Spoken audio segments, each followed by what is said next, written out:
What up, everybody? Welcome back to another episode of The Growth Marriage. I'm here with the wonderful and infamous Laura Heck. Say hello, Laura.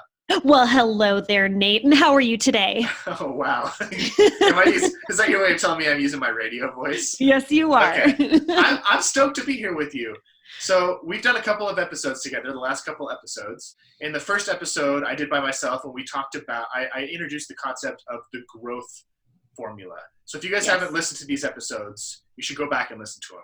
For sure. They were gold. They were gold. Thank you. I agree. They were gold. So the idea behind this growth ecosystem, this growth formula, is that just like a plant, if you put it in the ideal ecosystem, you put it in nice, fertile, rich soil, you water it on the regular, and then you put it in the sunlight, it has no choice but to grow.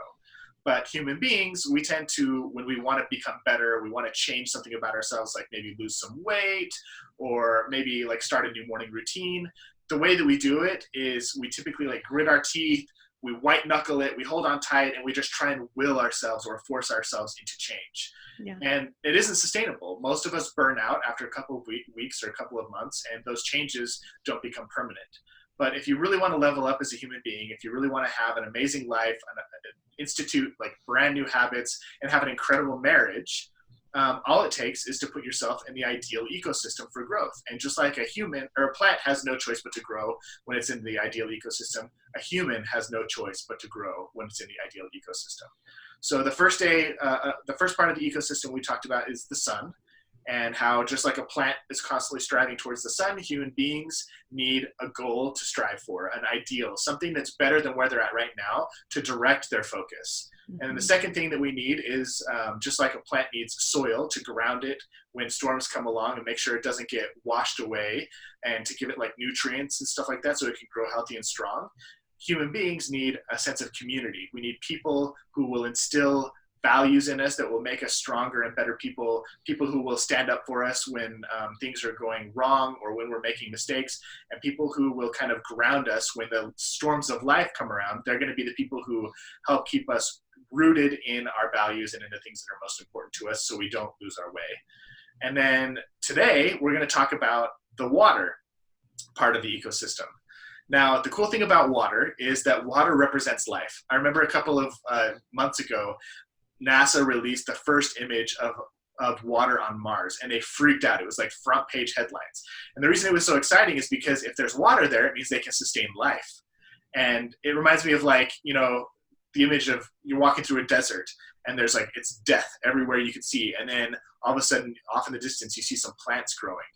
And you get there and there's like all these animals and there's palm trees and bushes everywhere. And it's all surrounding this little puddle. And that puddle, that little lake of water, the oasis in the middle of the desert, represents life. And life can only be sustained where there's water. Now, I'm going to make a segue here. And then we can dive into our conversation, Laura, because I just want to make sure that like I'm painting this picture right. Yeah. There's an aspect of life that, just like water, in our lives, it creates abundance. It's like the source of growth. It is the source of being able to have growth in your relationship and in your life. So if you look at, if you've ever wanted to learn a musical instrument, if you've ever wanted to learn a new sport or a hobby, if you've ever been to school, if you've ever had a job, you've had this thing in place. But ironically, this is an aspect of life that we rarely apply to marriage. We rarely, when we talk about marriage, actually talk about this vital and indispensable principle to create something, a marriage that's extraordinary. You're really teeing it up. I'm curious, what are you going to say is this tool, this principle, this tool that we miss out on is accountability. Now, It might not sound very glamorous, but if you think about if you want to go learn to play the piano, it's hard to drive yourself. One of the best ways to learn to play a new instrument is hire a teacher who knows what they're doing, and they give you exercises and songs to go learn, and then you go back on a regular basis and they examine what you're doing well, and they tell you what you can improve on to get better. If you want to learn a new sport, like even at the most elite levels, the most elite athletes have coaches, and the purpose of the coach is to analyze the athlete's performance, find where they're weak, and then hold them accountable to becoming better and strengthening that weakness. If you have a job, there's always a set of expectations in order for you need to live up to in order to get a paycheck. And if you don't hit those expectations, you typically get fired. If you have a teacher, it's the same thing in school. Like your teacher stands there and they give you all the information that you need, and then they see if you can retain that information and they hold you accountable to it. And if you do it well, you get a good grade and you pass the class. And if you don't, you fail and you have to retake it. But that principle rarely applies inside of marriage. This is why therapy. Yeah, the only time that I see it applying is people are probably thinking, Nate, are you telling me to get a therapist? Because that right there is the only thing that I can think of that comes up on a regular basis as a therapist. Right. But unfortunately, typically, it's not people who are saying, hey, you know what? I'm at like a 7, but I want to raise the bar to an 8. I want my relationship to be an 8. Instead, couples are coming to me as a therapist when they're at a 2. And they're saying, I need some accountability, but first, can you just dig us out of this trench first? Right. Our plant is dead. Can we water it for the 7 years that we haven't been watering it all at once right now? Exactly. Yeah. So I'm curious what your vision is for accountability in relationships when you are at a 7, when you are at an 8, not when your marriage is dead. Yeah. And I think this is one of the reasons why therapy is so powerful for couples, is because you're held to account. You know, typically when you go see a therapist, you dump a whole bunch of problems on them and they analyze them and they talk to you about them, and then they help you create a game plan that you can go enact and become better in your marriage. Yeah. And then you come back the next week and you report, how did it go? Did you do the thing we talked about? Did things get better? If they didn't, let's create a new game plan and we'll hold you accountable. And when there's that sense of accountability, there's pressure to perform at a higher level. But you're right, like not everybody necessarily needs therapy. But I think everybody would benefit from a sense of accountability. So, I agree. So I think there's a couple of things that you could do to institute accountability in your relationship. One thing would be to like go out and cultivate a group of, we kind of talked about this in the community episode, the last episode we did. Have 2 or 3 really close friends, maybe even couples that are your friends, where on a regular basis you get together and it's just a common practice to say, hey, how's your marriage going? How would you, on a scale from 1 to 10, how would you rate yourself as a husband? Yeah. If you were really honest, do you think your wife would rate you as a husband right now? What do you think you could do to level up from that 7 to the 8? What do you think you could do better? And like I do that with my buddies. Like I have this type of a conversation with, you know, you talked about my gym buddy, John. John and I have been best friends for probably close to 2 decades now. And we exercise almost every single morning together. And these are the types of conversations we have. It's about, hey, what can you do to be a better husband today? What can you do to be a better dad? You know, how can you navigate the stresses of life or work a little bit better so you can be more present for your family? We help each other keep our priorities straight. And I think that's one of the first things that you could do is find a friend or a group of friends that you can have these conversations with. Okay, so I do want to talk about something, because I do think that it's helpful for boundaries to come into play, because definitely I do think that we need to have clear boundaries with our partner. And this would be a conversation like for you and Ange to have. Ange, this is my best friend, John. John and I like to talk about these things. Is there anything that would be uncomfortable for me to share? What's off limits? What's off limits? What's on limits? Who's in boundaries? Who's not? And then I will also say that one of the things that I share with people who talk to me, and my parents actually taught this to me. My dad taught this to me early on, is he said, I just want you to know that if there's anything that you share with me, I want you to always assume that it's being shared with my wife, because there's nothing that's coming between me and my wife. So this would be, John, just no secrets. Just so you know, if there's anything that you share with me, just know that it's also being shared with Ange. And Ange, if there's anything I'm sharing with John, just know that you will always be privy to the information that I'm sharing about our relationship to John. And I think that your partner needs to be able to say, I'm uncomfortable with you talking to this person about our relationship, or yes, that's a safe person. That's a healthy boundary. And I like that. Definitely. I like that person as being your accountability partner. That's a great stipulation to put on that point. Yeah. Come up with rules of engagement.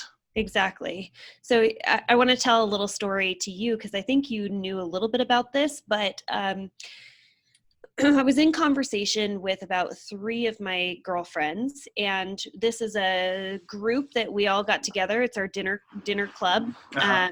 And it's something that we do on a regular basis. So we have couples and families that get together, and the women were all talking one day. And some of us, we have a higher sex drive than others. And some of us wanted to have a higher sex drive. And so thanks to Laura Heck being the resident therapist of this group, I said, what would be really interesting is if we had an accountability group for us, being able to encourage one another to initiate sex in our relationships. And what would it take? And and husbands across the land rejoiced. I know, exactly. I was like, yeah. So the majority of men knew that this was going on and that we were talking about it, but it just sort of became this accountability group among the women of how do we stoke the fire and increase desire across the board so that we can initiate sex more often. And it was a really cool challenge that this group of women took on. But it was interesting because it was, here's something that I want to raise the bar on in my relationship. Here's women that I believe are a healthy group of women, my soil, right? And then we just continued to water one another for a month. And it was a really fun thing to take on as a group. So I just want to share that. That was something we did about a year ago. I love that. I probably had more sex in a month than I've had ever. But luckily it was with my husband. Congratulations. Yeah. Congratulations. That's awesome. He was also very happy about it. Yeah, I love that. Yeah. I love that. Create a challenge as friends that will enhance your relationship. Yeah, it was neat because there were some people that were really good at it and some people not so good at it. And it just gave us something to just continue to encourage one another, have open dialogue about. It was pretty cool. So another way that you can implement this accountability system into your relationship, and this is probably my favorite one, this has been at least mine and Angie's favorite, is we have marriage mentors. So there's a couple who's been married a little longer, probably about a decade longer than we have, and we've become very good friends with them, and we go to dinner about once a month, maybe once, it's not always once a month, it's like once every couple months, and we get together with them and we talk about everything. And they ask us, and we've teed them up to do this, but they ask us questions that are probing to get us to think about our relationship differently. And do they know that they are your marriage mentors? That's yeah. I think part of doing this is asking them to be that for you. And we've dubbed them they're definitely friends first, right? But they also assume the role of the type of friends who care enough about us to mentor us when they see us bumping into problems. Yeah. And so I can't tell you how many dinners and heartfelt conversations and tear-filled conversations and epiphanies of realization that we've had just having some people who had more experience than us. And it's not all about experience. There's this really interesting quote I read a couple of months ago, and it's a quote by Stephen Covey's son. He said, some people have 20 years of experience, and it's the same year repeated 20 times. Yeah. And other people have 20 years of experience, and it's building on every year after that. Right. And I think a lot of people look at marriage and they think that the longevity of the marriage is directly correlated to the quality of the marriage. And I don't think that's true. I think that somebody who's been married for 5 years can have a better marriage than somebody who's been married for 25. Yeah. And it's a matter of, are you constantly improving and getting better? And so when finding a marriage mentor, I think it's good to find somebody who has the type of marriage that you want, regardless of how long they've been married. And just ask them if you can get together with them once every 3 months or once every 6 months, or whenever you're having a struggle or a question, that maybe you meet up and go to dinner, or maybe you meet together at your homes and cook something, or maybe you just like have a phone call or a check-in, but have a conversation with them and seek out their advice. I went to this conference the other day. This is totally relevant, and it made me laugh so hard. So I hired this guy. I joined a program, spent a lot of money on it to help us grow our business. And this guy that I hired, he went into the bank one day to meet with one of the bankers. He had some questions about his account, and the guy opened up the account and he goes, "Holy crap! You realize you have more in this account than most people have in their retirement funds?" And he goes, "Yeah." And then the banker goes, "Well, what are you doing to like manage that money? who are you talking Yeah. to? Yeah. And the guy said, rich people. Are you rich? Because the guy was going to try and sell him on some sort of investing or something like that. Yeah. But he's probably making like $15, $20 an hour. Sure. And he's like, man, if I want to be rich, do you know who I talk to? People who are filthy rich. And I figure out I'd rather learn from them than from a guy, some employee who just wants to run me through a specific program. Do you know what I mean? Yeah. And I think the same applies for your marriage. Where are you getting your marriage advice from? Are you getting it from your Facebook friends? Are you getting it from your twice divorced aunt? Are you? Do you know what I mean? Are you getting them from BuzzFeed? Or are you getting them from, are you getting them from a therapist who's been divorced 3 times? Just because they're a therapist doesn't mean that they are great at helping couples. You know what I mean? Or are you getting them from somebody who has an incredible marriage and who is living the thing that they're teaching? And I think it's important. If you want advice on how to manage your money, talk to rich people. If you want advice on how to have a great marriage, talk to blissfully happy, successful, fulfilled couples. Totally. Yeah. People who are actually putting the practice. They walk the walk and they talk the talk. Absolutely. Yeah. Yep. I like the idea, and I'm wondering how this could happen, because I think that when it comes to mentorship or accountability, I think that it needs to go both ways. You get your cup filled by someone, like that couple that is mentoring you, who I think I know who that couple is. And so they're feeling, I think so. Do you know the Figgies? Oh, no, it's not. Okay. No, I don't. I thought I knew these people. We'll have to talk after this episode is over. Yes, we will. Yes, we will. We'll share. So I think with any accountability, any mentorship, if you're getting your cup filled, you need to turn around and fill someone else's cup.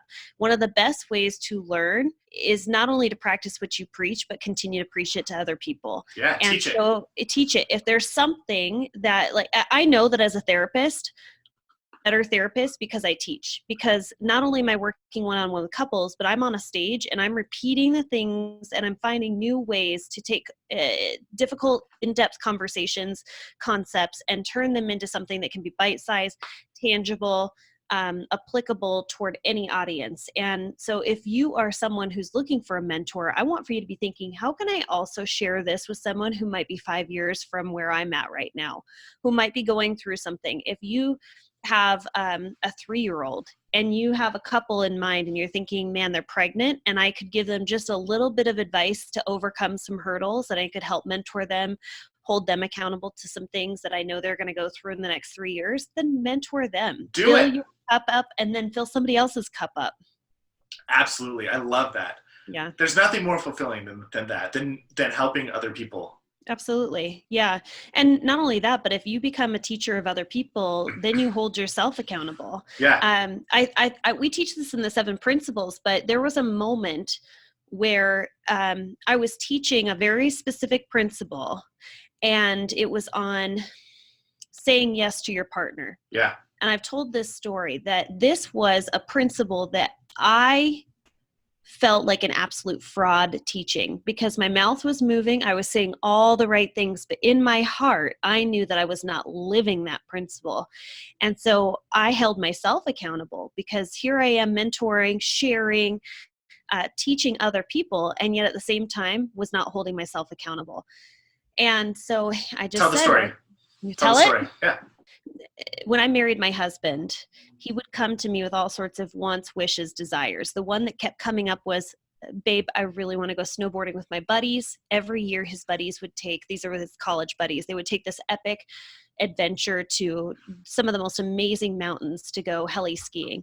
So he missed a trip to Japan, then he missed a trip to Canada, then he missed a trip to who knows where. But every year he would come to me and I would just say, no. Nope.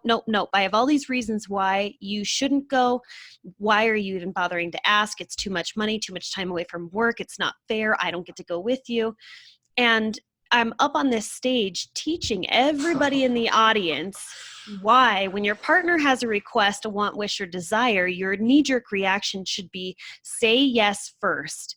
And try to accommodate your partner's wants, wishes, desires as much as you possibly can. Meanwhile, here I was stuffing no's down my husband's throat. And I just decided, I'm done. I'm done being this fake person that's just up there teaching and not doing it in my own life. And so in 2014, I said, I'm going to become a yes woman. I am just going to say yes to my husband's wants, wishes, and desires. And that entire year, I stretched as a human being because I had taken on a weakness, and I held myself accountable because I was mentoring all these other people, and I knew that I could not just say, you should do this, and then not do it in my own relationship. Yeah. And so 2014 and 15 was my year of yes, where I just said yes, and I tried to accommodate his needs as much as possible. And in case you're wondering, he went on his heli adventure last year, and it was very expensive. But I said yes, and we made it happen. So You're awesome. that's the story. You know, I was just thinking about while you were saying that, how much I love doing what we do. I love it. Like I love that doing this work has made me a better husband, because I am not, if you listen to my origin story in the first growth marriage episode, like 4 episodes back, I am not naturally good at relationships. I am pretty bad. I tend to avoid conflict. I'm not a great communicator. I was not really good at being in touch with my feelings. Doing all this work and teaching all this stuff over and over to people has helped me become better. And my marriage is so good. Mm-hmm. It's so good. Like this week, Ange and I went for a walk around this lake out by our neighborhood. And we're walking around the lake, and she stops me and she goes, Nate, I just got to tell you, every day we're married, I love you more. And I'm so glad we have that kind of a marriage. She's like, I just fall more in love with you every single day. And I was just like flabbergasted. Like, holy crap. People can't see you, but you're getting teary. He has glassy eyes telling the story. You can't see him. Well, yeah, it's like I get to experience that. And then literally I go home from that and I open up my email and I get a message from this guy who goes, Nate, I just got to tell you, like, these podcasts and the emails that you send out, like, they've helped me become so much of a better husband. And I know we've never met, but I feel like you're a close friend. And I wanted to tell you I love you. You probably don't hear that often enough, but I love what you're doing and I love this work. And I want people to know who are listening that Laura and I do this because, like, we're doing this podcast right now, and we do the work that we do. We put on these workshops, we speak at events, and we work with clients, and we do all this because we love people. Mm-hmm. And we honestly want to see them have amazing relationships. And we realize that oftentimes the only thing that people need is a little bit of accountability. Mm-hmm. They need somebody to point them in the right direction. They need somebody to just say, hey, I believe in you. You can be better. Looking at your relationship, here's how I think you could do a little bit better. And it would make such a huge difference. Yeah. And they leave and they go, oh my gosh, thank you. And it transforms their life. And not only their life, but like the lives of the people around them. And it's like, this is the most rewarding work I think we could be doing. I just feel so lucky. Yeah.